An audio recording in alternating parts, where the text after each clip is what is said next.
Hello friends, நான் Siva. Document program ரெண்டுக்குள்ள வித்தியாசம் என்ன? ரியல் டைமில் டாக்குமெண்ட்டையும் ப்ரோக்ராமையும் எப்படி பார்க்கலாம்? இப்போ ரியல் டைமில் படிக்கிறது எக்ஸாம் டைமில் எப்படி நமக்கு யூஸ்ஃபுல்லாக இருக்கும் வாங்க பார்க்கலாம். Welcome to Siva's intuition. இப்போ டாக்குமெண்ட் அப்படிங்கிறது பார்த்திங்கன்னா ஒரு நம்ம நோட்ஸ் மாதிரின்னு சொல்லலாம். நோட்ஸ் எழுதி வைக்கிறோம்ல, அது மாதிரி நோட்ஸ்ன்னு சொல்லலாம். ஏன்னா அது ஒரு நம்மளோட யூசர் ஃப்ரெண்ட்லி அப்படின்னு சொல்லலாம். டாக்குமெண்ட் எப்படின்னா நம்மளுக்கு எப்படி தோணுதோ அப்படி எழுதி வைக்கிறதா டாக்குமெண்ட். பட் ப்ரோக்ராம்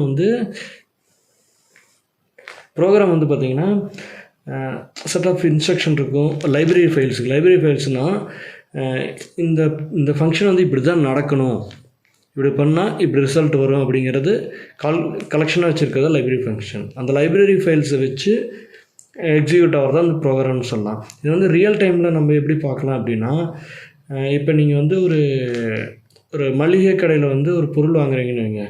பொருள் வாங்குறதுக்கு என்னென்ன தேவை அப்படிங்கிறது எழுதி கொடுக்குறீங்கல்ல. உதாரணத்துக்கு சொல்லணும்னா, இப்போ சர்க்கரை 1 கிலோ, உப்பு, டீத்தூள், இந்த மாதிரி பொருளை நீங்கள் எழுதி கொடுக்குறீங்க, ஒரு லிஸ்ட்டாக எழுதி கொடுக்குறீங்க அப்படின்னா அதுதான் டாக்குமெண்ட்.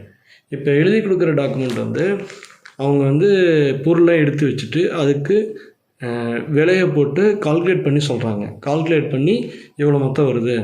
இப்போ சர்க்கரை 10 ரூபா, டீத்தூள் 10 ரூபா, பால் 10 ரூபா, அது மூணையும் டோட்டல் பண்ணால் 30 ரூபான்னு வருது அப்படின்னா அந்த டோட்டல் பண்ணுற அந்த ஃபங்க்ஷன் இருக்குது பார்த்தீங்களா, அதை ப்ரோக்ராம்னு சொல்லலாம்.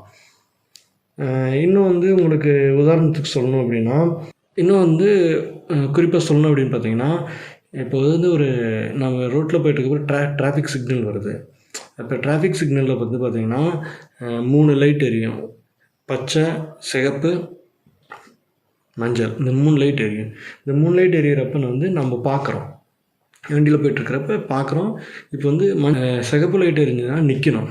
அதாவது லைப்ரரி ஃபங்க்ஷனில் நம்மளோட மூளைக்கு சிகப்பு அப்படிங்கிறது பார்த்திங்கன்னா நிற்கணும், பச்சை அப்படின்னா போகணும் அப்படிங்கிறது நம்ம லைப்ரரி ஃபங்க்ஷனில் இருக்கும். ஸோ நம்ம அதை பார்த்த உடனே விஷனில் பார்க்குறோம். அதை இன்புட்டாக எடுத்த உடனே அந்த ஃபங்க்ஷன் அந்த இன்புட் உள்ளே போய் நம்ம ஃபங்க்ஷன் பண்ணுது. ஃபங்க்ஷனில் நில் செல் அப்படின்னு சொல்லி அது ஒரு ஃபங்க்ஷன் வச்சுருக்கும், லைப்ரரி ஃபங்க்ஷன். ஸோ அதுக்கு தகுந்த மாதிரி நம்ம செயல்படுவோம். அதுதான் ப்ரோக்ராம் சொல்லலாம். இப்போ அந்த ப்ரோக்ராம் எல்லாத்தையுமே எக்ஸிக்யூட் பண்ணுறோம், இப்போ பார்க்குறோம், எல்லாத்தையுமே ஒரு நினைவுகளில் ஸ்டோர் பண்ணி வைக்கணும் பார்த்தீங்களா, அதுதான் டாக்குமெண்ட். டாக்குமெண்ட் எப்படி சொல்லலாம் அப்படின்னு பார்த்தீங்கன்னா, இப்போ ஒரு கிச்சனில் எல்லோரும் ஒவ்வொரு டப்பாவில் எழுதி வைப்பாங்க. சர்க்கரை டப்பா, மஞ்சத்தூள் டப்பா, இந்த மாதிரி எழுதி வைப்பாங்க. அதுதான் ஒரு டாக்குமெண்ட் ஃபைல். இப்போ நம்ம போய் பார்த்த உடனே இந்த டப்பா இந்த மிளகுங்கிறது இந்த டப்பாவில் இருக்குது, சர்க்கரைங்கிறது இந்த டப்பாவில் இருக்குது அப்படின்னு சொல்லி நம்ம பார்த்து ஐடென்டிஃபை பண்ணுறோம்ல, அதுக்காக எழுதி வைக்கிறதா டாக்குமெண்ட்னு சொல்லலாம். இதே மாதிரி தான் நம்ம ரியல் டைம், நம்ம படிக்கிறதுக்கும் நம்ம படிக்கிற சப்ஜெக்ட்டுக்கும் பார்த்திங்கன்னா ரியல் டைம் நிறையா கனெக்ஷன்ஸ் இருக்குது, சம்மந்தம் இருக்குது. ஸோ அந்த மாதிரி இருக்கிறப்ப நம்மளோட சேனலில் பார்த்திங்கன்னா அடுத்த வீடியோ நெக்ஸ்ட் வீடியோவில் பார்த்திங்கன்னா ஒரு ஒரு கோர்ஸில் இருக்கிற ஒரு சப்ஜெக்டை எடுத்து அந்த சப்ஜெக்ட்டுக்கு ரியல் டைமில் எப்படி நம்ம சொல்லலாம் அப்படிங்கிறது ஒரு சீரீஸ் மாதிரியே போடலாம். அது மாதிரி போடுறப்ப கொஞ்சம் படிக்கிறப்பையும் சரி, அது எக்ஸாம் டைம்லேயும் சரி, அது கொஞ்சம் யூஸ்ஃபுல்லாக இருக்கும். ஓகே, இந்த வீடியோ உங்களுக்கு பிடிச்சிருந்ததுன்னா லைக் பண்ணுங்கள், ஷேர் பண்ணுங்கள். இந்த வீடியோ பற்றின உங்களோட கருத்தை கமெண்ட் பாக்ஸில் டைப் பண்ணுங்கள். அதே மாதிரி நம்ம அப்டேட் பண்ணுற அடுத்த வீடியோ உடனே உங்களுக்கு தெரிஞ்சுக்கிறதுக்காக நம்ம சேனலை சப்ஸ்கிரைப் பண்ணுங்கள், பெல் ஐக்கானை கிளிக் பண்ணுங்கள். தேங்க்யூ.